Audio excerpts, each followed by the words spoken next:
नमस्कार दोस्तों, स्वागत करते हैं आप सभी का इस यूट्यूब चैनल में। दोस्तों, आज के इस वीडियो में हम इस क्लास में हम बात करेंगे पार्ट नंबर 10 के रीजनिंग के पार्ट नंबर 10 के बारे में। दोस्तों, आप सभी ने अगर इससे पहले की पार्ट 9 क्लासों को नहीं देखा है तो जाकर आप उसको देख लीजिएगा। वह जो जितने भी क्लास है दोस्त, यह परीक्षा के दृष्टि से बहुत ही मोस्ट इम्पॉर्टेंट क्लास होने वाली है। तो जैसा कि दोस्तों इसमें हम अगर बात करते हैं तो इसमें हम सॉल्व कराएंगे। दोस्तों, यहाँ पर हम शॉर्ट ट्रिक के माध्यम से हम बेसिक लेवल से सारे के सारे क्वेश्चनों को हम सॉल्व करने की कोशिश करेंगे।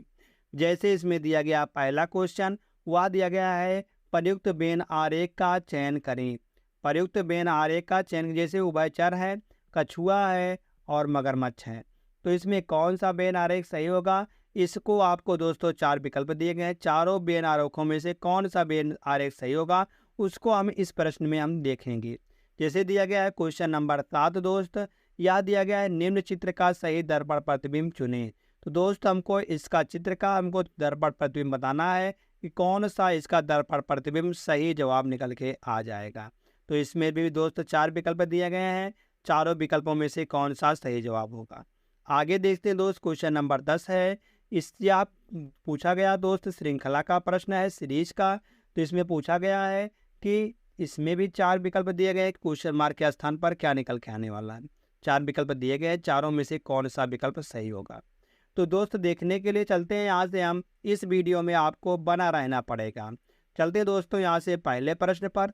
तो पहले प्रश्न जाने से पहले दोस्तों, अगर आप इनमें से किसी तैयारी कर रहे हैं, जैसे railway, bank, SSC, SSC CGL, SSC GD, MTS, SSC CSL, ITBP, SSB, BDO, CPO, Agniveer, ALP technician, UP triple SC PET, CRPF, army, navy, CTET, UP BEd, bank PO, group D, air force, CDS, NTPC, RPF, UP police, दरोगा, IB, SSC stenographer, या दोस्त किसी भी state के किसी भी exam की आप सब तैयारी कर रहे हैं तो आप सभी के लिए यह प्रैक्टिस सेट जो है यह बहुत ही मोस्ट इम्पॉर्टेंट होने वाला है।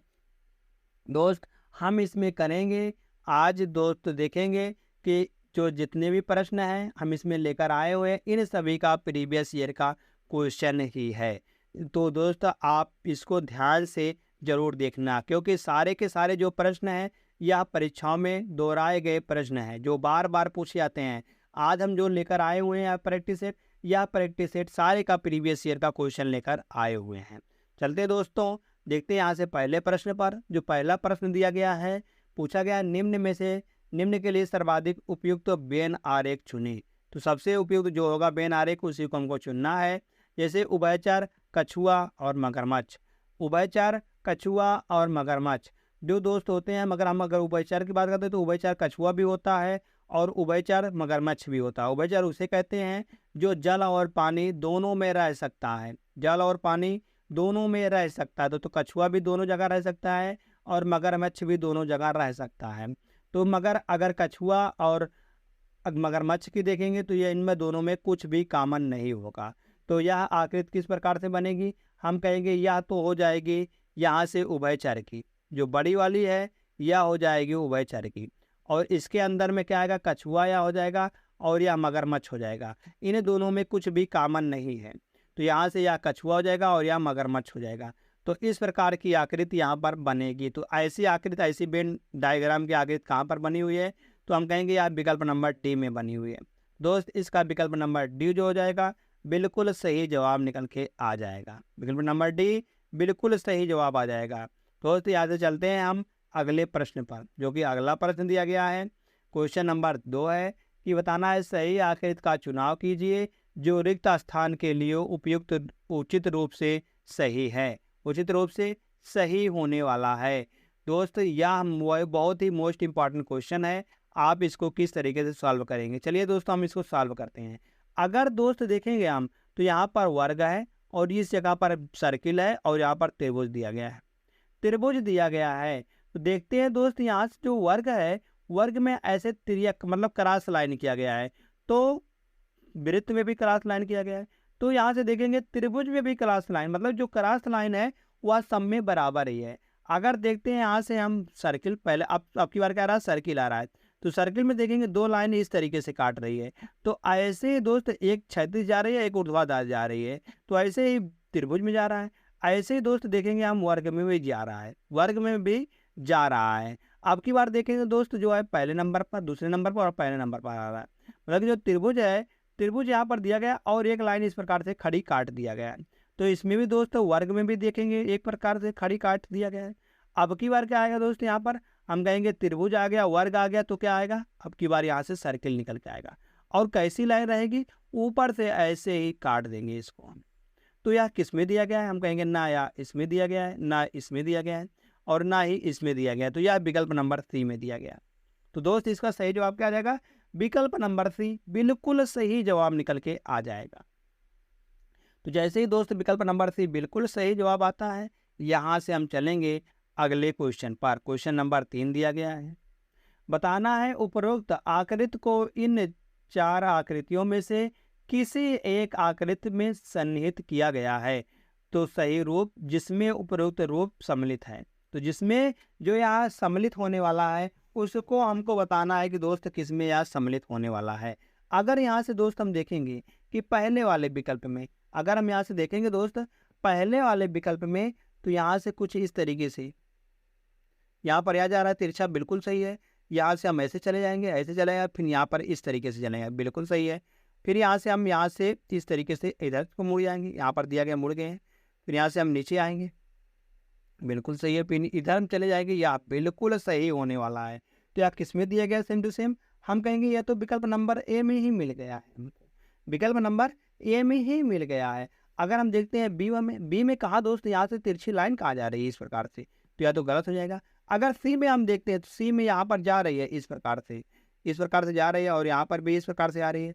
मगर दोस्त यहाँ से जैसे हम नीचे आएंगे, यहाँ से देखेंगे जो या ये वाली लाइन है, यहाँ पर कहाँ दी गई है, ऐसे लाइन कहाँ दी गई है, तो हम कहेंगे यह भी गलत हो जाएगा, यह बिल्कुल गलत हो जाएगा। अगर हम डी को चेक करते हैं, तो डी को दोस्त यहाँ से हम जाएंगे इस प्रकार से, बिल्कुल सही यहाँ से जा रहे हैं, बिल्कुल होने वाला है। मगर यहाँ से देखेंगे दोस्त, यहाँ पर यह वाली लाइन नहीं दी गई, ये वाली लाइन, ये वाली जो लाइन थी, ये वाली इधर नहीं दी गई है यहाँ पर, तो हम कहेंगे यह भी गलत हो जाएगा। तो किस में मिल रहा है, सेम टू सेम विकल्प नंबर ए जैसे सही आता है। हम चलते हैं यहाँ से दोस्तों अगले प्रश्न पर, जो कि अगला प्रश्न दिया गया है। यहाँ पर दिया गया बयान और तर्क का, जैसे बहुत अधिक दर्दनाक यकृत को प्रभावित करता है। अगर हम बहुत अधिक दर्दनाशक मतलब कि जो दर्द को नाश करने वाले, मतलब पेन किलर की यहाँ पर दवा की बात कर रहा है, कि अगर हम बहुत अधिक दर्द की दवा खाते हैं तो यकृत मतलब लीवर को जो है प्रभावित करता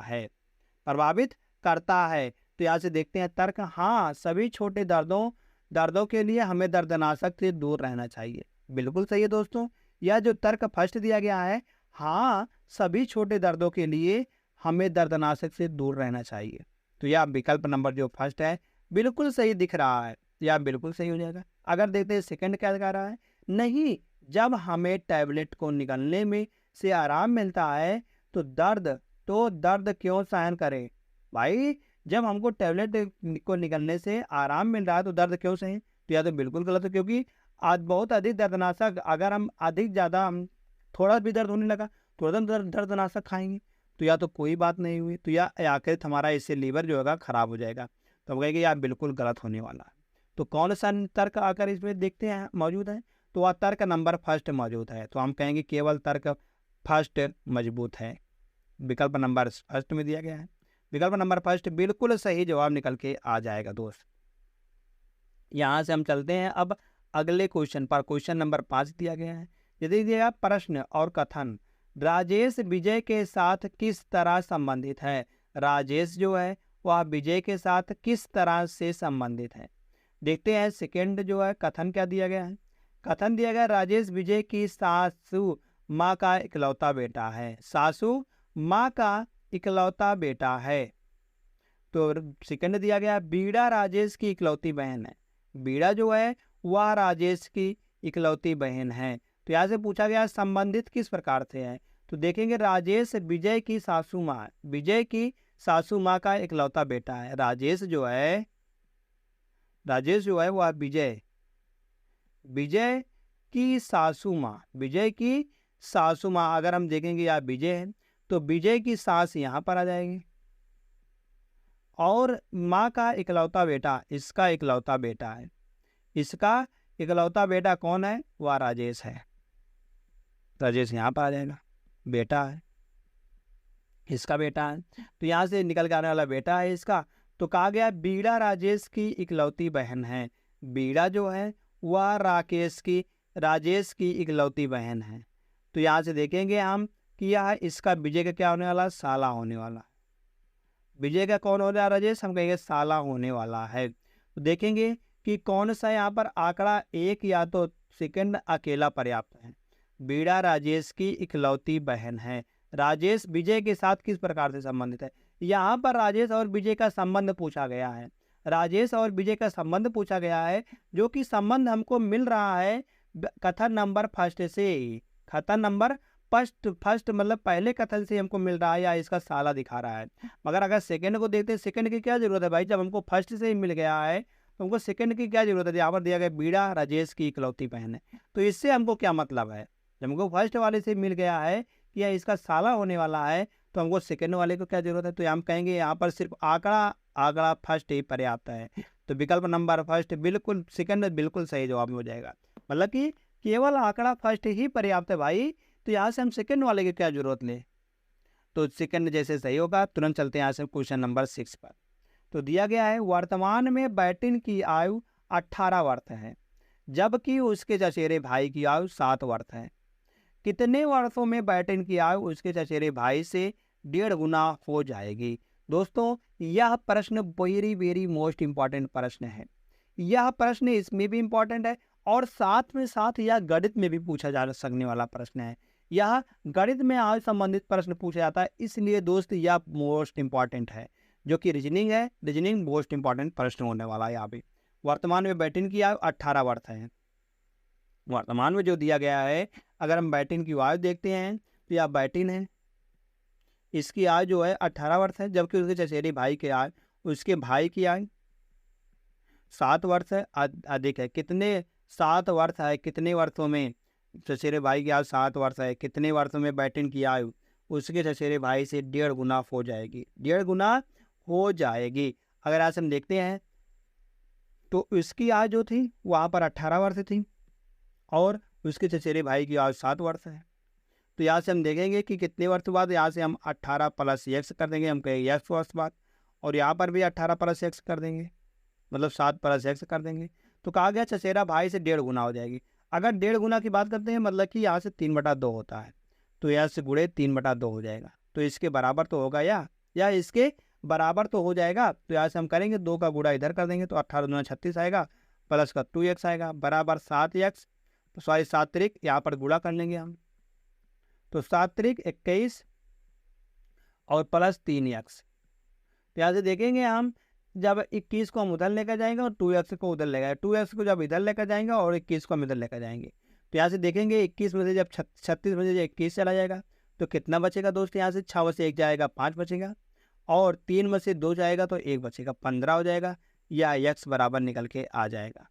तो यहाँ पर पूछा गया कितने वर्षों के बाद, तो कितने वर्षों के बाद यहाँ पर कितना वर्ष निकल के आ रहा है? यहाँ पर हम मान के चल रहे हैं x वर्ष के बाद, तो हमने देखा x बराबर 15 आ रहा है। तो 15 वर्षों के बाद, 15 वर्षों के बाद बैटिन की आयु जो है उसके चचेरे भाई से 1.5 गुना हो जाएगी। तो हम कहेंगे विकल्प नंबर 2 बिल्कुल सही जवाब हो जाएगा। विकल्प नंबर 2 बिल्कुल सही जवाब निकल के आ जाएगा।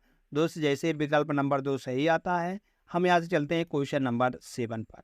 तो 7वां प्रश्न है, बताया गया है निम्न चित्र का सही दर्पण प्रतिबिंब चुने। तो सही दर्पण प्रतिबिंब चुनना है दोस्त। अगर इसमें दोस्त कहीं पर भी दर्पण नहीं दिया गया है, कहीं पर भी दर्पण नहीं दिया गया है, तो हम दर्पण को किधर मानते हैं? तो हम कहेंगे जहां पर भी दर्पण ना दिया होता दर्पण को, वहां पर हम राइट में ही रखते हैं, राइट में ही चित्र के रखते हैं हम दोस्तों। तो इसके राइट में हम दर्पण को रख दिए यहाँ पर। अगर हम इसका दर्पण प्रतिबिंब निकालेंगे तो यह कुछ इस तरीके से बनने वाला है, कुछ इस तरीके से बनने वाला है दोस्त। यहाँ पर इस तरीके से बनने वाला है। अगर हम इसको देखेंगे तो यह इस प्रकार से लाइन दिया गया है, तो यह जो लाइन थी, यह लाइन इस प्रकार से आने वाली है, इस प्रकार से आ जाएगी। और जो यहाँ पर दिया गया है वह इस प्रकार से यहाँ पर आने वाला है। तो ऐसी दोस्त आकृति कहाँ पर बन रही है? अगर हम इस वाले आकृति के जिक्र करेंगे तो यह वाली आकृति सेम टू सेम दोस्तों बी में बन रही है, सेम टू सेम बी में बन रही है, ना कि ए में बन रही है। और सी में क्या गड़बड़ी है?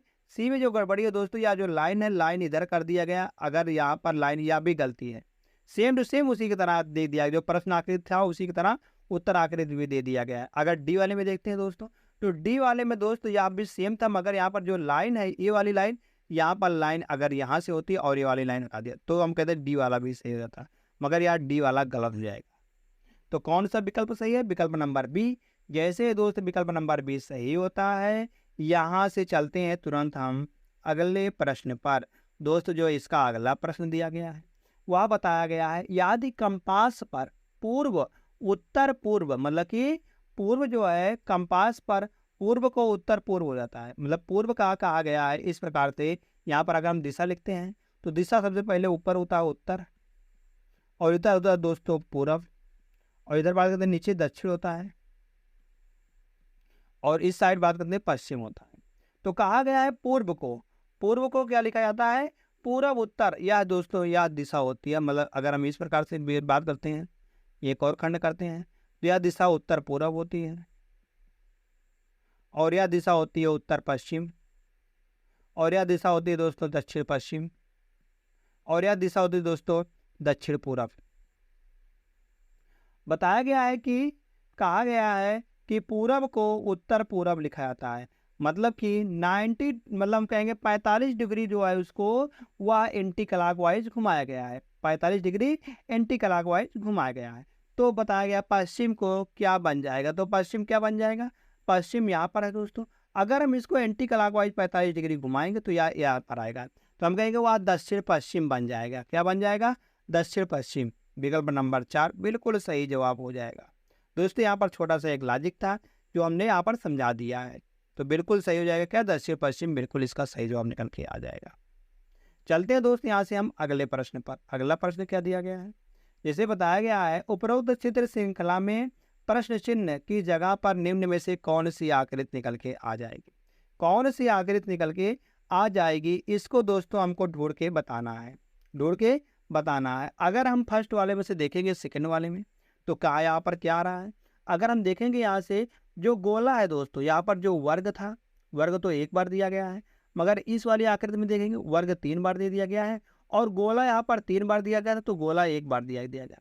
मतलब कि बात करेंगे जस्ट अपोजिट हुआ है, जो यहाँ पर 3 बार दिया गया था वह 1 बार दे दिया गया है, और जो यहाँ पर 1 बार दिया गया वह 3 बार दे दिया गया है, और इसका जो छोटा था वह बड़ा हो गया है, मतलब सर्किल बड़ा हो गया है, और आयत जो वर्ग जो वह छोटे हो गए हैं। ऐसे दोस्त सेम टू सेम हम यहाँ पर भी लगा देंगे। जो यहाँ पर 3 बार दिया गया है यह 1 बार आएगा, मगर वह ऊपर की ओर आएगा इस प्रकार से बड़े वाले में। और जो यहाँ पर त्रिभुज है, त्रिभुज यहाँ से 3 बार आएगा, कुछ मिलाकर 3 बार त्रिभुज निकल के आने वाला इस तरीके से, 1 2 और 3। इस प्रकार से दोस्तों कहाँ पर आकृति दी गई है? अगर हम इस वाली आकृति की बात करते हैं, जिक्र करते हैं, तो यह वाली आकृति सिर्फ ऑप्शन और ऑप्शन ए में दिया गया है, सिर्फ विकल्प ए में दिया गया है। बी वाला भी यहाँ से गलत हो जाता है, सी वाला भी दोस्तों गलत हो जाता है, और डी वाला भी गलत हो जाता है। बिल्कुल सही जवाब ए वाला निकल के आ जाता है दोस्तों। जैसे ए सही आता है, फिर यहाँ से हम चलते हैं अगले प्रश्न पर, जो कि क्वेश्चन नंबर 10 दिया गया है। यह दोस्त सीरीज का प्रश्न होने वाला है, श्रृंखला का प्रश्न होने वाला है। जैसे बताया गया है कि 4 से 17 किस प्रकार से बनाया गया है, 17 से 43 किस प्रकार बनाया, 82 किस प्रकार से बनाया गया, यह कैसे बनाया गया है? अगर हम यहाँ से देखेंगे तो 17 से 4 से 17 कितना ज़्यादा है? हम कहेंगे यार 13 ज़्यादा आने वाला है। कितना ज़्यादा आने वाला है? 13 ज़्यादा आने वाला है। अगर हम देखेंगे 17 से 43 कितना ज़्यादा है, तो 43 में से अगर हम 17 को घटाते हैं तो यह 26 ज़्यादा होने वाला, 26 ज़्यादा होने वाला है। दोस्त यहाँ से देखेंगे अगर हम 82 में से 43 को घटाते हैं तो 12 में से 3 जाएगा तो 9 बचेगा, और यहाँ बच जाएगा 7 में से 4 जाएगा तो 3 बच जाएगा, 39 आ गया है। तो देख रहे हैं दोस्तों हर एक में कोई ना कोई अंतर दिख रहा है। जैसे यहाँ पर 13 दूना 26, 13 तिया 39, 13 दूना 26 और 13 तिया 39। अब की बार क्या आएगा? 13 गुणे 4 करेंगे, 13 चौका 52 निकल के आ जाएगा। जैसे हम 82 में 52 जोड़ेंगे, हम कहेंगे इसका उत्तर निकल के आ गया। क्या आ गया है? 2 2 4 और 8 और 5 करेंगे तो 13 निकल के आने वाला है। 134 दोस्तों इसका सही जवाब निकल के आ जाएगा। 134 विकल्प नंबर पहले में दिया गया है। दोस्त विकल्प नंबर पहला इसका सही जवाब निकल के आ जाएगा। विकल्प नंबर पहला बिल्कुल सही जवाब है दोस्तों। जैसे विकल्प नंबर पहला सही होता दोस्तों। यहाँ से अब हम चलते हैं क्वेश्चन नंबर 11 की तरफ। वह दिया गया है, जिस प्रकार सद्गुण दया का संबंध सद्गुण का दया से संबंधित है, उसी प्रकार अवगुण का संबंध बताना है, किससे होगा। सद्गुण किससे संबंधित होने वाला? दया से संबंधित है। तो अवगुण किससे संबंधित होगा? तो यहाँ से देखेंगे दोस्तों, यहाँ से हम बात करेंगे कि यह सद्गुण का जो यह दया से संबंधित है। तो अवगुण का किससे होगा? अवगुण जो होगा वह दोस्तों क्रूरता से होगा। अवगुण का संबंध किससे होगा? क्रूरता से होगा, ना कि शोक से होगा और ना ही करुणा से होगा और ना ही भावना से होगा। अवगुण जो होती है वह क्रूरता से आती है और सद्गुण जो होती है वह दया से आती है। दया हम करेंगे तो सद्गुण आएगा हमको, और अगर हमको क्रूरता करनी है तो हम वहाँ पर अवगुण हम प्राप्त करते हैं। तो आशा करते हैं दोस्त आपको यह प्रश्न अच्छी तरीके से समझ में आया। चलते हैं नेक्स्ट क्वेश्चन पर, जो कि अगला प्रश्न दिया गया है। कहा गया निम्नलिखित में से कौन सा युग्म नीचे दिए गए शब्दों के मध्य संबंध से निकटतम समानता रखता है। समानता रखता है कौन का? निकटतम। जैसे गजल का कविता से संबंधित है। गजल किससे संबंधित होने वाला है? कविता से संबंधित होने वाला है। उसी प्रकार से जोड़ना है कौन सा यहाँ पर संबंधित होगा। यह दोस्तों यह एनालॉजी का है क्वेश्चन। ये सब एनालॉजी के क्वेश्चन है। तो एनालॉजी क्वेश्चन यहाँ पर 3 से 4 क्वेश्चन होने वाले हैं। तो यहाँ पर जैसे झूठ कपट से संबंधित है, क्या पाठ कपट से संबंधित है, क्या किंवदंती कहानी से, क्या शिक्षक महाविद्यालय संबंधित है। तो जो यह है गजल, गजल यह एक उर्दू शब्द है। गजल यह एक उर्दू शब्द है। अगर हम कविता की बात करते हैं तो कविता यह एक हिंदी शब्द है। दोनों का अर्थ दोस्तों एक ही होता है। दोनों का अर्थ एक ही होता है। अगर हम देखेंगे यहाँ से झूठ कपट, झूठ जो होता है दोस्तों यह उर्दू शब्द है और इसका हिंदी में अगर उच्चारण करेंगे तो यह निकल के आएगा कपट। दो झूठ और कपट यह दोनों उर्दू और हिंदी शब्द हैं। अगर दोस्त यहाँ से देखेंगे हम पाठ और कपट की, तो ये दोनों दोस्तों हिंदी शब्द है। ये दोनों हिंदी शब्द हैं। तो हम कहेंगे यह जो संबंध है वह संबंध ऑप्शन नंबर ए में दिया गया है। तो ऑप्शन नंबर ए दोस्तों बिल्कुल सही जवाब हो जाएगा, क्योंकि यहाँ पे देख रहे हैं एक उर्दू है और एक हिंदी है शब्द। यहाँ पर भी एक उर्दू है और एक हिंदी है, तो इसलिए विकल्प नंबर ए बिल्कुल सही जवाब हो जाता है। जैसे विकल्प नंबर ए सही आता दोस्तों। यहाँ से चलते हैं तुरंत अगले प्रश्न। अगला प्रश्न क्या दिया गया है? यह एक इंपॉर्टेंट क्वेश्चन होने वाला दोस्तों। यह इस क्वेश्चन को आप ध्यान देना। जैसे दिया गया है BEHK को DGJM लिखा जाता है, तो इसी प्रकार बताना है यार QTW कैसे लिखा जाएगा। अगर हम देखते हैं यहाँ से DGJM यह कैसे लिखा गया है। अगर हम यहाँ से बात करते हैं दोस्तों तो इस प्रकार से, अगर B से हम D में जाते हैं तो B होता है 2 पर, E होता है 5 पर, H होता है 8 पर और K होता है 11 पर, D 4 पर होता है और G 7 पर होता है, J होता है 10 पर और ये बात करते हैं 13 पर होता है। तो यहाँ से देखेंगे 2 से अगर 4 में जाएंगे तो प्लस का 2 करना पड़ेगा। क्या करना पड़ेगा दोस्तों? प्लस का 2 करना पड़ेगा। इसी प्रकार से अगर हम 5 से 7 में जाते हैं तो भी यहाँ पर प्लस का 2 करना पड़ेगा। आगे हम अगर 8 से 10 में जाते हैं तो भी दोस्तों 2 जोड़ना पड़ेगा। अगर दोस्तों K से अगर 13 में मतलब 11 से 13 में जाना हुआ तो भी यहाँ पर 2 जोड़ना पड़ेगा। हम देख रहे हैं दोस्त सब में 2 जोड़ा गया है। हम इसी प्रकार से यहाँ पर भी लगा देंगे। जैसे N 14 पर होता है, Q 17 पर होता है, T 20 पर होता है और W 23 पर होता है। अगर हम जोड़ेंगे दोस्त यहाँ पर हम, तो अगर 14 में 2 जोड़ते हैं तो कितना निकल जाता है? 16 निकल जाता है। 16 पर P होता है। अगर 17 है, 17 पर 2 जोड़ेंगे तो 19 निकल के आएगा। 19 पर दोस्तों यस होता है। आगे दोस्तों T 20 पर होता है। 20 में 2 जोड़ेंगे तो 22 निकल के आएगा। 22 पर दोस्तों भी होता है। आगे 23 तो क्या होता है? 25 होता है। 25 पर दोस्तों Y होता है। तो हम कहेंगे PSVY इसका बिल्कुल सही जवाब निकल के आ जाएगा।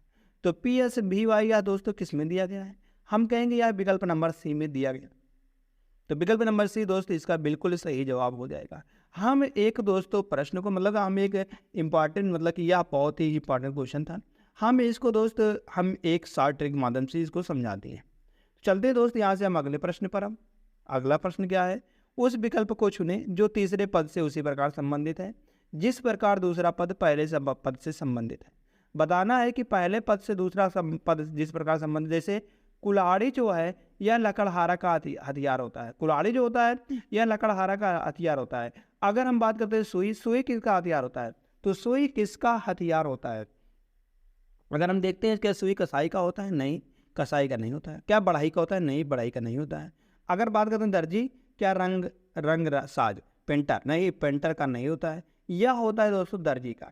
दर्जी जो होता है दोस्तों वह अपने मतलब वह सुई लायक काम करता है, और लकड़हारा जो होता है, लकड़हारा वह कुल्हाड़ी लायक काम करता है। तो यहाँ पर दोस्तों दर्जी निकल के आ जाएगा। दर्जी इसका विकल्प नंबर सी में, विकल्प नंबर सी बिल्कुल सही जवाब हो जाएगा। दोस्त जैसे चलते हैं यहाँ पर अब लास्ट क्वेश्चन पर। यह जो 15वां क्वेश्चन है यह लास्ट क्वेश्चन होने वाला। जैसे दिया गया है, निम्नलिखित में से कौन सा युग्म नीचे दिए गए शब्दों के मध्य संबंध से विपरीत है? संबंध से यहाँ पर विपरीत पूछा गया है, ना कि इसके सेम पूछा गया। यह विपरीत, इसको ध्यान देना आप। बहुत लोग क्या होता है क्वेश्चन को नहीं पढ़ते, याद देख लिया बस घेड़ा प्रेम इसी के ला गए, तो यहाँ पर लग दिए सदा दुचार, क्योंकि घेड़ा प्रेम दोस्तों एक दूसरे के विपरीत है। तो सदाचार और दुचार यह दोनों एक दूसरे के विपरीत है। तो दोस्त ये इसी को लगा देंगे तुरंत, और एग्जामिनर क्या करेगा? इसको गलत मार देगा तुरंत, क्योंकि यह दोनों एक दूसरे के विपरीत होने वाले हैं। अब विपरीत होने वाले दोस्तों, तो यहाँ से सदाचार और दुचार ये भी दोनों विपरीत हो जाएंगे, यह भी इसी के हैं। पसंद नापसंद यह भी इसी के हैं, दोनों विपरीत हैं। मित्र और शत्रु यह भी दोनों यहाँ पर विपरीत है। अगर बात बताते हैं हम कुशल, सकुशल और सुरक्षित, सकुशल कहते हैं हम उसको, सकुशल और सुरक्षित लेकर चले आए, यह दोनों एक दूसरे के दोस्तों समानार्थी शब्द है, समानार्थी शब्द हैं। तो कौन सा सही हो जाएगा यहाँ पर? हम कहेंगे यहाँ पर जो विकल्प नंबर डी है यह बिल्कुल समान हो जाएगा, यह बिल्कुल इसी के समान हो जाएगा। तो विकल्प नंबर डी जैसे सही आता है दोस्तों। हम चलते हैं यहाँ से। अब कहेंगे आप सभी को अगर यह प्रैक्टिस सेट अच्छा लगा हो, यह क्लास अगर आपको अच्छी लगी हो, तो आप इसको दोस्तों लाइक कर सकते हैं, अपने दोस्तों के पास शेयर कर सकते हैं, और इसको दोस्तों अभी तक आप सभी ने इस चैनल को सब्सक्राइब नहीं किया है तो इस चैनल को आप सब्सक्राइब कर लेना, जिससे कि डेली हम लेटेस्ट वीडियो लेकर आते रहते हैं, आपके पास पहुँचता रहे। धन्यवाद दोस्त।